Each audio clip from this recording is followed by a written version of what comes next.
नमस्कार दोस्तों, स्वागत है आपका अपने YouTube चैनल पर जिसका नाम है GTT EDU। जैसा कि आपको पता है 4 तारीख को शाम को प्री DLED जो है एग्जाम जो दिया था बच्चों ने, उसका जो कॉलेज अलॉटमेंट जो था वो कल जारी कर दिया था। अब बच्चों को कॉलेज में मिली है। कॉलेज मिलने के बाद आगे की जो गतिविधियां हैं वो क्या होंगी, कैसे होंगी, क्या करना है, इनमें 2-3 प्रश्न मैं आपको बताता हूं कि ये प्रश्न बच्चों के दिमाग में चल रहे हैं। बच्चों ने बताया कि सर इसके बारे में हमें जानकारी दो, इसलिए मैं ये वीडियो जो है आपके लिए लेकर आया हूं। ध्यान से सुनना है, समझना है और उसके बाद कॉलेज में अपनी रिपोर्टिंग करवानी है, अपने एडमिशन को सुनिश्चित कर लेना है। पहला प्रश्न तो बच्चों के ये है कि सर हमें आगे करना क्या है, क्या करें, कैसे करवाना है, रिपोर्टिंग कैसे करवाएं। तो ये पूरी प्रक्रिया उसके अंदर बताई जाएगी कि कैसे कैसे क्या करना है। कई बच्चों के साथ ऐसा हो जाता है कई बार कि डॉक्यूमेंट जो है वो कौन कौन से अपलोड करवाने हैं, ओरिजिनल करवाने हैं या फोटोकॉपी करवानी है, स्व घोषणा पत्र क्या है वो कैसे करवाना है। यदि कई बार क्या होता है डॉक्यूमेंट अपलोड जो होते हैं वहां गलत भी हो जाता है कई बार, तो गलत यदि डॉक्यूमेंट यदि अपलोड हो जाता है तो उसका क्या करना है। तमाम जो प्रश्न है, फीस कितनी है, कैसे जमा करवाएं, ये तमाम जो प्रश्न है, इनके प्रश्न जो है, इनके उत्तर जो है वो आपको मिलने वाले हैं। बने रहें वीडियो के साथ। तो शुरू करते हैं आप आज के इस वीडियो को, इस पूरी प्रक्रिया को। सर्वप्रथम 1 नंबर पे क्या करना है आपको, सबसे पहले आपको ये करना है कि आपको कंप्यूटर खोलना है, मोबाइल खोलना है, उस पर प्री DLED RAJ 2024 साइट जो है वो आपको खोलनी है। और वो साइट जब खोलोगे तो उस साइट के अंदर क्या पूछेगा आपको, आप 2 ऑप्शन से खोल सकते हो। आपके काउंसलिंग नंबर है, काउंसलिंग ID जो है वो उस नंबर से, आपके रोल नंबर से, आपके माता के नाम से, आपके डेट ऑफ बर्थ से, ये चीजें जो है उसके अंदर पूछी जाएंगी। वो चीजें आपके पास पहले से लिखी हुई होनी चाहिए। क्या क्या पूछा जाएगा, काउंसलिंग ID पूछी जाएगी, कितने नंबर है, रोल नंबर कितने हैं, उसके बाद डेट ऑफ बर्थ क्या है, माता का नाम क्या है। तो इनके माध्यम से क्या कर सकते हो, आप उसको लॉगिन कर सकते हो।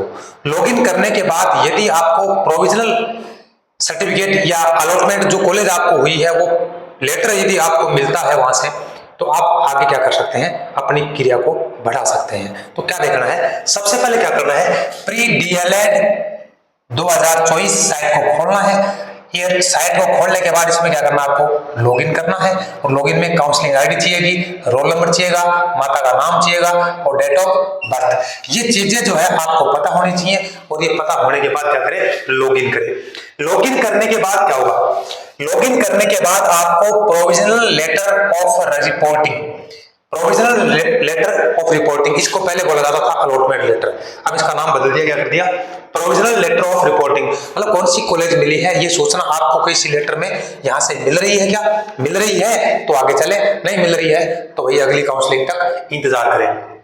ठीक है, तो ये मिलने के बाद क्या करें, आपको यहां पर क्या करने हैं, डॉक्यूमेंट अपलोड करने हैं। इसी साइट पर क्या करने हैं, आपको डॉक्यूमेंट अपलोड करने हैं। डॉक्यूमेंट अपलोड का ऑप्शन आपको इसके अंदर मिल जाना है।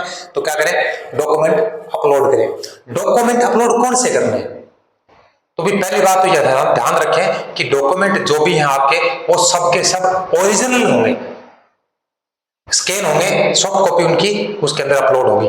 तो क्या क्या करना है, जैसे 10वीं की मार्कशीट है ओरिजिनल, 12वीं की मार्कशीट है ओरिजिनल, मूल निवास है ओरिजिनल, जाति प्रमाण पत्र है ओरिजिनल। इसके अलावा यदि आपने किसी सब कैटेगरी के अंदर आपने सीट मिली है या आपको प्राप्त हुई है तो क्या कर सकते हैं, जैसे कोई विधवा है, कोई तलाकशुदा है, कोई मृतकता है, कोई दिव्यांगता है, कोई रक्षाकर्मी है, कोई पूर्व सैनिक है, यदि इनके आधार पर आपका एडमिशन हुआ है तो ये सर्टिफिकेट जो है ये भी आपको क्या करना पड़ेंगे, उसके अंदर ओरिजिनल जो है वो अपलोड करने पड़ेंगे। यानी सॉफ्ट कॉपी होगी भाई, स्कैन करके कंप्यूटर से डाल दिए जाएंगे अंदर। ठीक है, ये डॉक्यूमेंट अपलोड करने के बाद देखो, वेद जाति प्रमाण पत्र, वेद जाति प्रमाण पत्र का मतलब है कि इसके अंदर सक्षम अधिकारी के द्वारा जारी किया हुआ होना चाहिए, किसी स्कूल से किसी सरपंच का लिखा हुआ मान्य नहीं। तो ये डॉक्यूमेंट अपलोड करने हैं। डॉक्यूमेंट अपलोड करने के बाद वहां पर आपको ऑप्शन आ जाएगा 13,555 की फीस का। 13,555 की फीस का ऑप्शन आ जाएगा और उस फीस पे क्लिक करेंगे तो आपको कई तरीके के उसमें ऑप्शन है। उस ऑप्शन के माध्यम से क्या कर सकते हो, आप उस फीस को भर सकते हो। डॉक्यूमेंट अपलोड करना है, उसके बाद क्या करना है, फीस भरनी है। ठीक है, और फीस भरने के बाद क्या करना है, आपको कॉलेज में रिपोर्टिंग करवानी है। अब बात यहां पर ये आती है कि फीस कब तक जमा होगी, रिपोर्टिंग कब तक करवाएं। तो भाई फीस जमा की जो तारीख है वो 4/8/2024 से लेकर 11/8/2024 तक है। इसका मतलब है कि 11 तारीख तक आप ये डॉक्यूमेंट अपलोड करने का काम और फीस का चालान कटवाने का काम कर सकते हो। कॉलेज में रिपोर्टिंग जब करवानी है तो भाई कॉलेज में रिपोर्टिंग करवाने की डेट है 5/8/24 से 12/8/24। कॉलेज में रिपोर्टिंग करवाने की डेट क्या है, 5 तारीख से लेकर 12 तारीख तक कॉलेज में रिपोर्टिंग करवा सकते हो। जितने भी डॉक्यूमेंट आपने यहाँ पर अपलोड करवाए हैं वो सारे के सारे डॉक्यूमेंट 2-2 फोटोकॉपी में और ओरिजिनल किसी भी कॉलेज में आपका एडमिशन हुआ है उस कॉलेज में आपको लेकर जाना है। ये प्रक्रिया पूरी करने के बाद, फीस कटाने के बाद, डॉक्यूमेंट अपलोड करने के बाद फिर आपको कॉलेज में जाना है। ठीक है, कॉलेज वाले क्या करेंगे, आपके डॉक्यूमेंट्स जो है उन डॉक्यूमेंट्स का वेरिफिकेशन करेंगे और वेरिफिकेशन करने के बाद कॉलेज वाले यदि आपके डॉक्यूमेंट्स हैं संतुष्ट हो जाते हैं तो आपको एक प्रोविजनल प्रवेश रसीद जो है वो निकाल के दे देंगे, जो आपकी आईडी से निकलेगी, बच्चे की आईडी से निकलेगी वो। ठीक है, तो वो यदि आपको वो मिल जाती है वहां से, प्रोविजनल प्रवेश पत्र यदि वहां से मिल जाता है तो इसका मतलब क्या हो गया, आपका एडमिशन क्या हो गया, कंफर्म हो गया। आपका एडमिशन क्या हो गया, कंफर्म हो गया। अब ये बताते हैं यदि डॉक्यूमेंट आपके गलत हो गए तो क्या करें।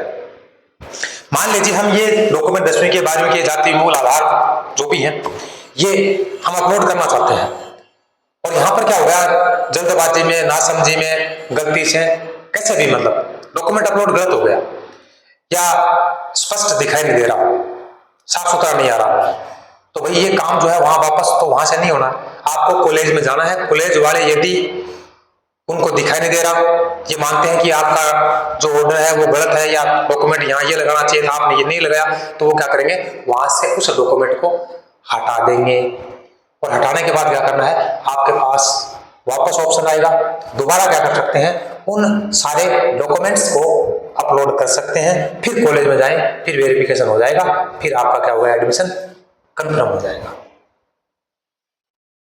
ठीक है, इसके अलावा ये पूरी प्रक्रिया जो है इसको आपको ध्यान से, कोई भी स्टेप आपका गलत नहीं होना चाहिए, सबके सब स्टेप जो है वो सही तरीके से होने चाहिए।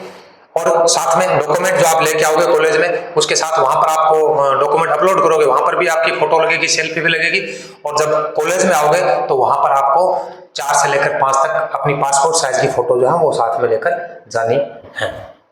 तो कौन कौन सी क्रियाएं करनी है, सबसे पहले अपनी साइट जो है प्री डीएलएड राजस्थान 2024 खोलना है, उसमें लॉगिन करना है। लॉगिन करने के लिए आपकी काउंसलिंग आईडी, माता का नाम, डेट ऑफ बर्थ, ठीक है, और आपके रोल नंबर जो है ये इसमें लिखे जाएंगे, इसके द्वारा क्या हो जाएगा, ये लॉगिन हो जाएगा। लॉगिन करने के बाद क्या करना है, यहाँ से जो आपको कॉलेज मिली है उसका प्रपत्र निकाल लें।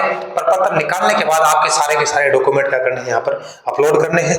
डॉक्यूमेंट अपलोड करने के बाद 13,555 की फीस जो है वो इसी के माध्यम से भर सकते हो। ठीक है, भरने के बाद क्या करना है, आपको डॉक्यूमेंट मैंने बताया कौन कौन से हैं, सारे के सारे डॉक्यूमेंट जो है ओरिजिनल साथ में लाने हैं, सबकी 2-2 फोटो कॉपी लानी है। जिस कॉलेज में आपका नंबर आया है, रिपोर्टिंग जिस कॉलेज में करवानी है उस कॉलेज में आपको जाना है, वहां वो क्या करेंगे, आपके डॉक्यूमेंट को वेरिफिकेशन में डालेंगे, वेरिफिकेशन करेंगे और वेरिफिकेशन में यदि संतुष्टि प्राप्त हो जाती है तो आपको वहां से प्रवेश पत्र का रसीद जो है वो आपको प्राप्त हो जाएगा। तो ये प्रक्रिया जो है ये पूरी है। रिपोर्टिंग 12 तारीख तक करवा सकते हो, फीस और डॉक्यूमेंट्स अपलोड करवाने हैं, उसकी लास्ट डेट है 11 तारीख। और भी यदि कोई आपके दिमाग में कोई शंका हो तो आप क्या कर सकते हैं, कमेंट में पूछ सकते हैं। ठीक है भाई, खुश रहें, मस्त रहें, स्वस्थ रहें।